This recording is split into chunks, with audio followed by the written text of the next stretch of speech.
लगा नहीं वो गाड़ी लगा नहीं सकता इसलिए मैं तेरे गिम्बो है ना घबरा रहे हो Shrimati Karishma Patrakar Shri Paresh Shah chairman international taxation committee Shri Kirtan Rojani vice chairman direct taxes committee Shri Naresh Advani vice chairman international taxation committee respected Arvind Bhai, Nihar Bhai, past residents of the chamber, other distinguished guests from the department, my colleagues and friends. Good morning and welcome to this conference on domestic transfer pricing. With the increase in cross-border transactions, particularly between associated enterprises, the applicability of transfer pricing provisions under the Income Tax Act gained importance. Transfer pricing regulations have been extended by Finance Act 2012 to include transactions entered into with domestic related parties or by undertaking with other undertakings of the same entity for the purpose of Section 48, Chapter 6 and Section 10AA. Domestic transfer pricing provisions are applicable from assessment year 2013-14 onwards. Further, rules relating to transfer pricing provisions and reporting Form 3CEB has also been amended. From financial year 2013-14, Form 3CEB is required to be filed through e-filing before the due date. All the compliance requirements such as transfer pricing, documentation, accountants reports, etc. shall equally apply to specified domestic transactions as they do for international transactions amongst associated enterprises. These amendments have impacted many businesses as the benchmark amount of specified transaction is kept at only 5 crores. My colleague over there will explain in detail about the conference. As there are many non-members of the chamber, I have privileged to introduce to you the chamber and make you know about these activities. Established in year 1926, the chamber is not for profit organization which is mandate to disseminate knowledge in the field of taxation, corporate and allied laws, and accounting and finance. The chamber caters to the need of the professionals both in practice as well as in industry. It has robust membership of more than 3,500 professionals comprising of advocates, chartered accountants, company secretaries, and tax consultants. Chamber operates through various committees, each catering to a specific area. The committees organizes the program on various topics such as direct taxes, indirect taxes, international taxation, allied laws, and corporate taxes. Knowledge sharing and dissemination is carried out through various conferences, seminars, study circles, study groups, residential refresher course, and publications. Chamber also published a monthly journal titled the Chamber's Journal. The Chamber's Journal comprises of special stories which covers almost all aspects of a particular topic. Recent issue on the journal is on the subject of your interest, that is domestic transfer pricing. The journal is well appreciated by the readers and it finds place in the library across India. Chamber manages 2 libraries at prominent places like Aicar Bhavan and Pratyaksha Bhavan, which are widely used by the professionals. The libraries have more than 4,000 titles and are all on leading law journals and magazines. The chamber is also active in making representations to Ministry of Finance and Tax departments. In recent years, the chamber has acted as catalyst and has contributed substantially to the development of better tax laws, administration, and compliances. Above all, the members of the chamber enjoy a unique bond of fellowship and brotherhood, and it is evident in all its activities and programs. With this brief remark, I would now request the dignitaries to come forward and light the lighting of the lamp and seek blessings of the Almighty. Thank you.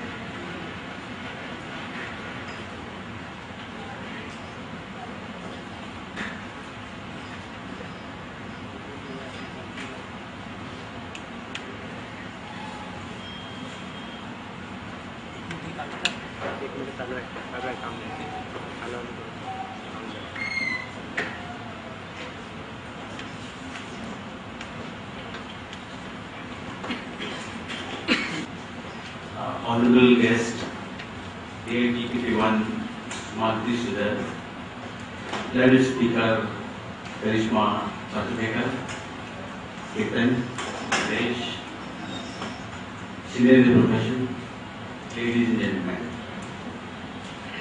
Warm welcome to all of you on Saturday morning to this full day conference on domestic pricing. Friends, President has already informed you about the specified domestic transaction provisions that they were introduced in 2012 by way of amendment of Section 92. And we have seen the number of conferences, workshops, and much has been discussed about the provisions of the law, its understanding, nuances. But we found at Chamber that not much has been said on the practical aspects of the domestic transaction, the task pricing study, and the audit report.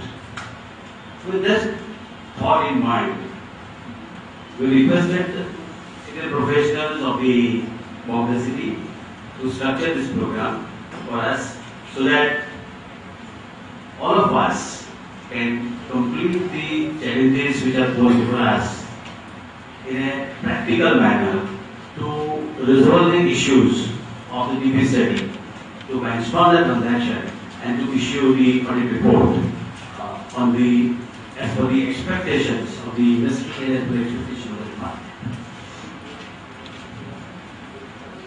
My special thanks to three learned professionals, Mr. C. Patel, Mrs. Karishma Patrakar, and Sanjay Toria, who helped us to structure this program in a meaningful manner to consider all practical aspects of this conference. My special thanks to Madam Madhuri Sridhar, who already agreed to make her gracious presence over here and address us a keynote. In a very short notice, she has agreed to our request and given this invitation. And as we always in past, there is an active involvement of the tax department, and we had in past also had presence of the DIT tax pricing in almost of the conferences and most of our direct tax pricing regulation course. Friends, I am honored to introduce our guest, honorable guest, Ms. Madhuri Sridhar. She had been in the department right from 1989. She is the IRS officer of 1989 batch. For the last 12 years, 13 years, she has been in Bombay. She has been the additional tax pricing in charge of assessment during the initial time when the tax pricing provisions were introduced in 2001 for 2 years. Thereafter, she has been on and off, but within the same area of tax pricing. From 2005 to 2011, she has been working as a DR before the L bench, and she has been also a CIT appeal during this small single period in 2012, and now he is in the coveted post, the chairman, coveted post of AIT Tax Pricing 1. We all know how important the post is and how responsibility it carries. With this words, friends, I present Madam Madhuri Sridhar for addressing us in the keynote. And before I do so, I request my President, if he decides to present memento as a mark of our respect to his heart.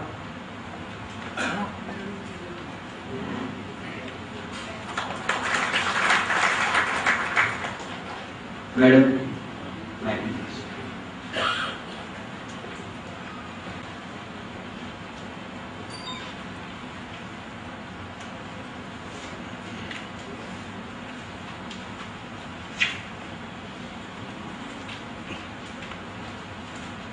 Respected Mr. Vivek Desai, President of the Chamber, Mr. Paresh Shah, International Taxation Committee, Mr. Naresh Advani, Vice Chairman, International Taxation Committee, Mr. Ketan Bajani, Vice Chairman, Direct Tax Committee, my friend Karishma Popat-Patel, and my dear friends in the audience.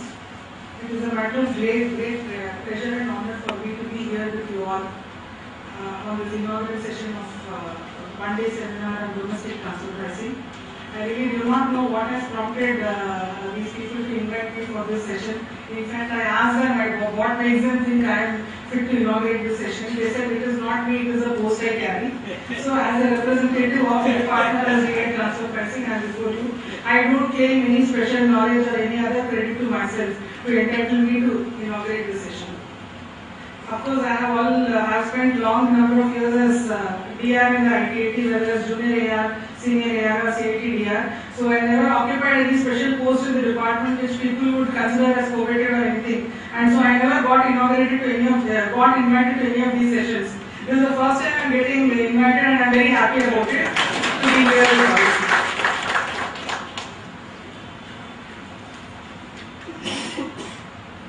As you are all aware, these provisions relating to domestic transfer pricing, they were enacted by the Finance Act 2012. Finance Act 2012, at least from the perspective of the department, was one of the major Finance Act which came with some far-reaching provisions, some retrospective amendments which have been widely debated, certain other provisions to streamline the provisions of the Act, and one of the provisions which was enacted in this was the domestic transfer pricing provisions.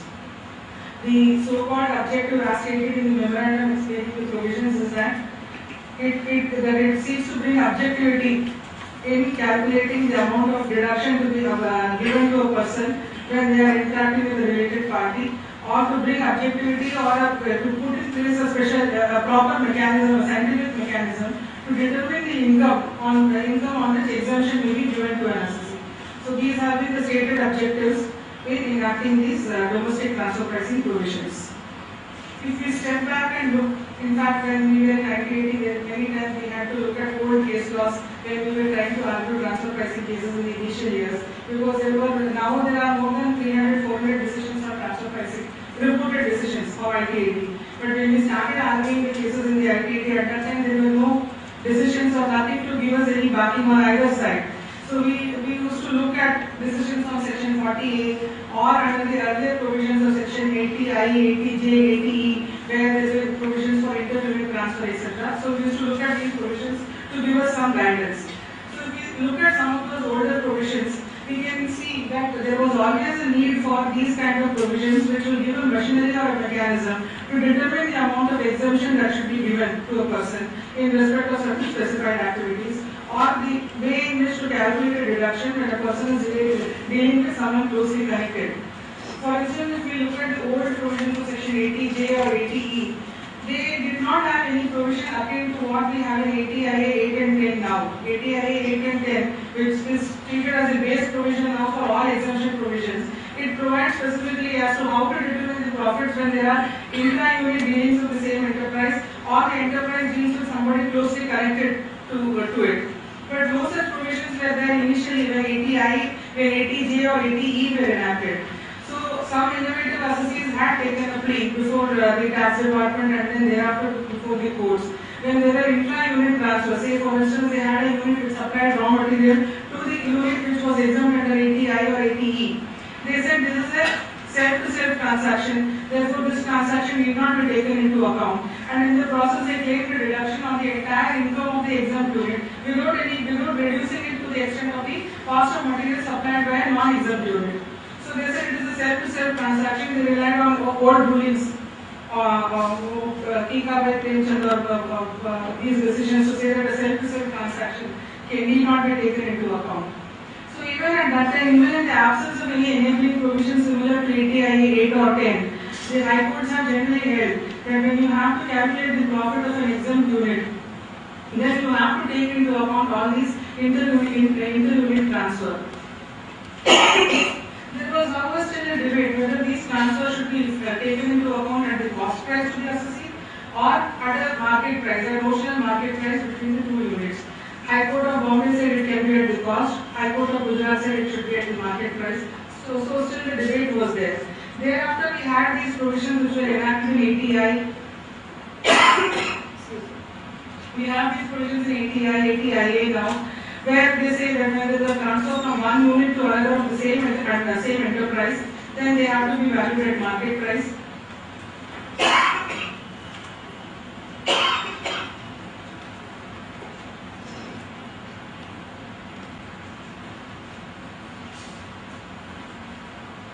So as I said, the debate was always there, and even after the High Court stepped in to say that inter-unit transfer have to be taken into account, there was always the debate whether it should be at a cost or at the market value. Then these provisions in ATI, ATIA, etc. were enacted slowly one after the other.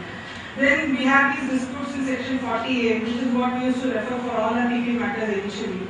If you look at the various decisions on section 48, again these are section 48 is again applicable only in respect of expenditure. It is not applicable in respect of income transactions. And even there, the section says where in the opinion of the assessing officer it is excessive or unreasonable. So these words excessive or unreasonable was never defined in the statute. So there was always a dispute whether the opinion of the assessing officer that something is excessive or unreasonable having regard to the fair market value. Having fair market value, the term was not defined in the statute anywhere. So there were a lot of disputes on this issue. Assessing officers have been extremely innovative whenever there have been loan transactions between close family members. They have been very prompt in taking recourse to section 48, or we could have instances of property being rented out by one member of the family to the family for assessing officers have been prompt to attack such transactions, or we could have salary or other remuneration paid to various close family members or other connected persons for services which may or may not have been rendered. So in all these cases section 48 has been referred to by the assessing officers and additions have been made, but most of the additions have been disputed before the court. And the one thing about these things is these are all issues primarily of facts. So not much matter travels to the High Court, things get settled at the level of ITAT. So it is very difficult to involve a substantial question of law on these matters. So these are all matters of factual verification. So one has to be very thorough on facts. Whether the assessee makes a claim or the department tries to disallow a claim, these are matters of factual verification. Then we had the section 80IA10 which talked of more than normal profits. 80IA10 has two distinct languages. Subsection 8 talks of inter-unit transfer which has to be at market price, and subsection 10 talks of more than normal profits when they are dealing with an associated enterprise, or that is a closely connected, two different persons but closely connected. So the concept is different in 80IA10 and it is different in 80IA8. I don't know why these different concepts have been kept by the legislature, but it is like that. So there also, what is more than normal profit? Whether it should be the average profit or the lowest profit or the highest profit, there was not much clarity on all these things. So then we had similar provisions in section 92 before chapter 10K, where again these problems were there. Even under the old 1922 Act, we had section 42, where the provisions of section 92 which were contained later were embodied, and that was probably borrowed from the British law. So such provisions have always been there in the Income Tax Act, and disputes have always arose on interpretation of these provisions. And these are all matters of fact, and the person who could bring more facts on the table to show that the case is stronger on their side, they have generally succeeded. So all this only goes to show that the present provisions on domestic transfer pricing is very much needed in the Income Tax Act. Maybe you will feel as a tax person, I feel so, and that may be right also, that I cannot say I don't have the bias of a tax person. I may be carrying some bias definitely. But I feel looking at all these aspects that this domestic taxation provisions, the domestic transfer pricing provisions are very much a welcome provision in the Act. Now having said that, whether it will really solve all the problems, I do not know. That depends largely on us, both the tax department as well as the consultants and the assessee community, how we go about it and how we put ourselves to the task. These provisions are saying that they will bring about objectivity. We all know transfer pricing, all of us admit every day that transfer pricing is highly subjective. So it is trying to bring some objectivity within the subjectivity. We cannot do away with the subjectivity in the subject of transfer pricing. So subjectivity will always be there. Initially, when the assessee claims that certain transactions are rupees at arm's length, he is using some amount of subjectivity. When the tax consultant prepares the report and comes before the department and says, yes, for these reasons the transactions are at arm's length, there is subjectivity at that stage also. When the assessing officer accepts or disputes that, then also there is subjectivity. In transfer pricing, as you are all aware, all the orders passed by the transfer pricing officer have in fact approved the DA transfer pricing. So I have been a transfer pricing officer in the past. So sometimes when we seek approval from when we used to seek approval from our DA for the transfer pricing cases, we had to step into the shoes of the consultant. We had to say why we are accepting the arm's length price of the transaction, why we are not making an adjustment. So there again we were trying to take a subjective argument. And if we disputed the arm's length price determined by the assessee, then